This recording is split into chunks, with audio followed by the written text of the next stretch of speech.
Welcome to the club. What could kill a bank? Apple just launched its new credit card. Will Google and Amazon launch a bank? We ask Anthony Thompson, the builder of banks, and Chris Skinner, the global financial expert, what will actually kill them? That leads to, I guess, another question now of, around the world there are these neobanks. And what do you think are the critical elements that make and create success with neobanks, particularly, say, in Australia, the UK, and I think there are some starting in the US. But I'm interested in your thoughts on what do you think is going to make success? Customer centricity, absolute laser-like focus on the customer coming first is the absolute priority. You're not going to do that unless you prove demonstrably to customers that you genuinely put them first. But there are then some kind of rather prosaic things about banking which are not very exciting but are very important, and Chris alluded to them earlier. One is banks require a lot of capital. Most businesses, you start a business, one or two people with a few dollars, you bootstrap yourself, you raise a little bit more money. If things go well, you raise a bit more money. In banking, everything's got to be in place on day one. All of your security, all of your capital adequacy, all of your people, all of your policies and your processes and blah, blah, blah, blah. And it costs a lot of money. I think, in round terms, it's about $100 million to set up a bank. And you have to have that first. And then as your bank grows, unlike virtually every other business, and you know this, when your businesses are going well, you go back to your shareholders and go, thanks guys, things are going really well, here's some money back. And in banks you go, thanks guys, things are going really well, give us more money. Banks are very capital consumptive. I've raised over the last 11 years about $1 billion to fund two banks and now to the third one. So getting that provision of capital, having a large amount of capital that gives you the stability and the resources to grow is very, very important. And I think what we've seen elsewhere around the world, and Chris can talk much more about this than I can, is that a lot of people have the right idea, they have the absolute customer vision, but they find it really difficult to raise that money, to get them through that first 2 or 3 years of making losses, a huge amount of capital that they have to get in before they can make a real difference in the market. We're very fortunate here in Australia that we're backed by a very supportive, deep-pocketed shareholder. But in the past it's been real tough raising money. Building on your point, and AT, I mean, what we're seeing with neobanks is that there's lots of different approaches, and there's no one right way, and it varies by country and by marketplace. And so what AT is talking about is to launch a full-service bank is going to require a lot of capital, and you're right, it's about $100 million to get through the starting gate.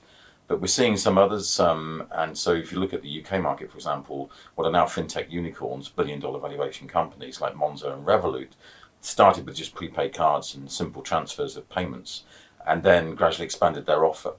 And it's quite interesting because when you look at the fintech marketplace, there's a lot of companies that started in one area and then they kind of pivot and grow, and as they mature, they expand their service offer and become more full service. And one of my favourite examples is Zopo, which you know well, peer-to-peer lender in the UK. But they started back in April 2005. I mean, that's a 14-year-old company.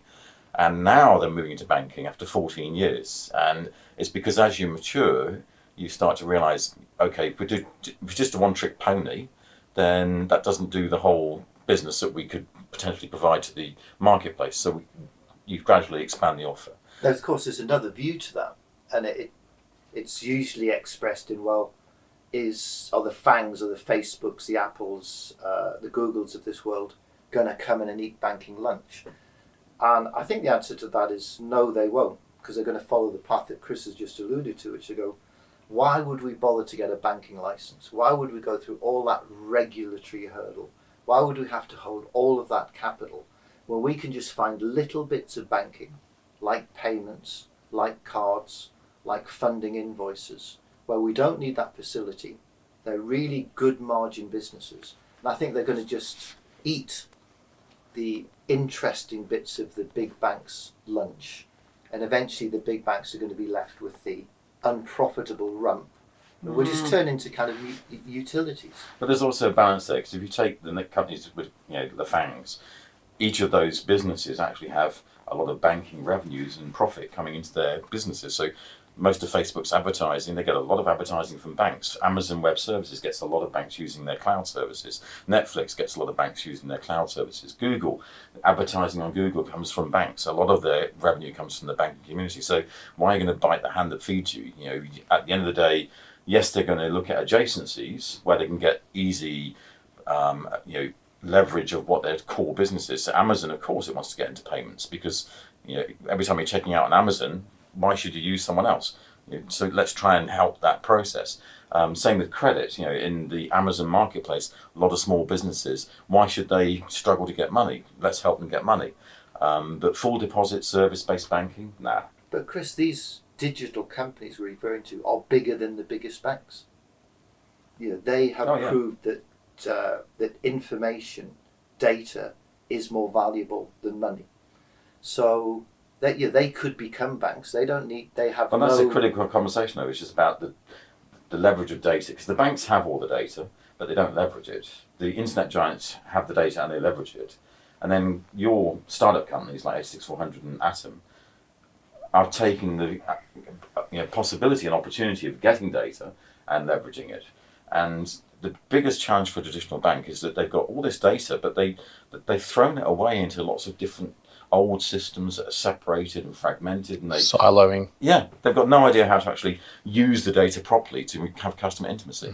I want to go touch on a point, AT, you said, and I think it's important because I think there is this overriding trend in banking is, why do you think banks will become a commodity? Well, I think there is a great danger that will become a commodity. I don't think it's a certainty. It's down to whether they can change their culture. It's whether they can actually change from this obsession about quarterly earnings to becoming obsessed about customers. If you look at the Facebooks, you look at the Googles, the Amazons of this world, they are obsessed by customers, but they are also hugely profitable. The big banks are obsessed by quarterly numbers. As I said earlier, they've just lost sight of the customers. If they continue to act like this, their profitable parts of their business will be eaten.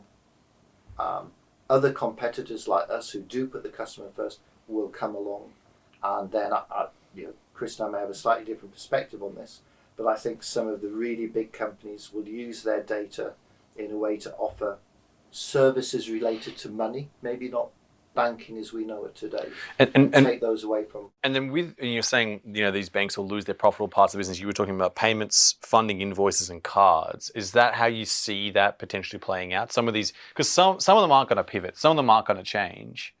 How do you see? How does a bank die? Well, these are, I think, represent something like 16% of. It's $16 billion in profits between the big four banks. I think is the number we can check that, and so they are hugely profitable. In some respects, underpinned by the government guarantee. It's even Chris could screw up a business for a long time that was making $16 billion a year. It'll take them a long time if they don't change. Nothing's going to change overnight in terms of the financial dynamics. New people like us are going to come into the market, and even with our best intent, we're going to take a few percent of the market. These guys have got 85% of the transaction account market between them. So we're not going to shift the overall market dynamics overnight. It comes back to the point I made earlier. I think we can change it culturally. We can start to have consumers see that there is a better option.